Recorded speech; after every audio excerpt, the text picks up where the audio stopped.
اچھا جی چلو یہ ہو گیا. آپ کوئی نیا پرچی کے مطابق اگر سوال پوچھتے ہیں تو بات یہ ہے کہ یہ بات جو میں نے آپ سے سوال کیا یہ میرے ذہن میں بھی بہت دفعہ آیا کہ عشق ہے کیا چیز. بہت سارے اشعار بھی یاد آئے, بہت سارے اقوال بھی یاد آئے. بہت دن میں سوچتا رہا تو میرے آنکھوں کے سامنے ایک تمثال آئی, یعنی ایک تصویر آئی, اور تصویر یہ تھی کہ ایک جگہ کسی تختے پر موم بتی رکھی ہوئی, اور موم بتی میں کسی نے دیوے سلائی لگائی اور وہ جل پڑی.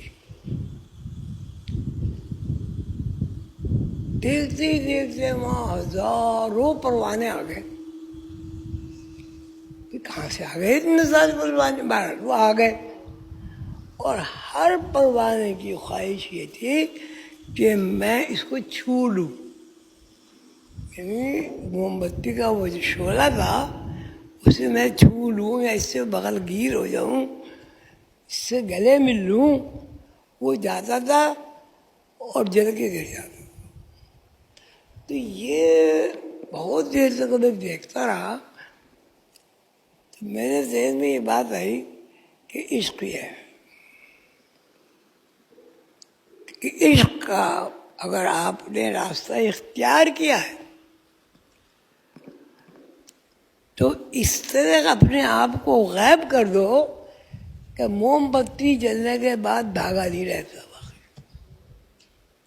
موم بتی کا جسم تو رہ جاتا ہے لیکن وہ دھاگا جو قربان ہوا ہے وہ اپنے محبوب پر اس طرح قربان ہو جاتا ہے دھاگا نظر نہیں آتا. بس اگر ایسا ہو گیا تو پھر عشق کا مطلب پورا ہوتا ہے, ورنہ تو بھائی نہیں ہوتا. اب یہ جلنے مرنے کا مطلب ہم یہ لیں کہ بھائی ہم تو جل کے راکھ ہو جائیں گے اور یوں ہو جائے گا اور یہ تو گناہ ہے اور یہ کچھ نہیں. اس کے ذہن میں یہ آتا ہی نہیں. اس کے ذہن میں آتا ہے میں نے اس پہ قربان ہونا ہے. بس قربان ہونے میں یہ قربانی نہیں ہے کہ آپ اس کو اچھا کھانا کھلا دیں, اس کے پیر دبا دیں, اس کو کپڑے سلوا کے دے دیں, اس کے جناب خوشبوئیں بہت ساری لا کے دے دیں. یہ جو بھی کچھ ہے وہ نہیں.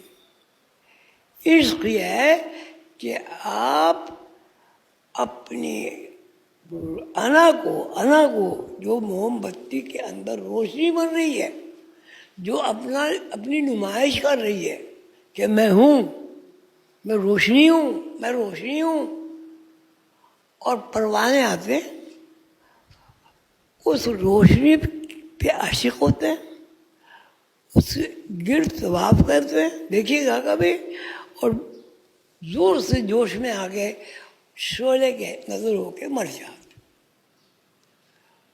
اور جب وہ ختم ہوتی ہے موم بتی جلتے جلتے, وہاں اس کے سب جو خون کے موم کے کچھ قطرے پڑے ہوئے ملتے, دھاگا نہیں ملتا. موم جو ہے اس کا کیا کہتے ہیں لباس ہے, دھاگا جو ہے اس کی روح ہے. تو بھائی میں تو یہ میری سمجھ میں آیا تھا, اسی لیے مجھے یاد آ گیا کہ اچھا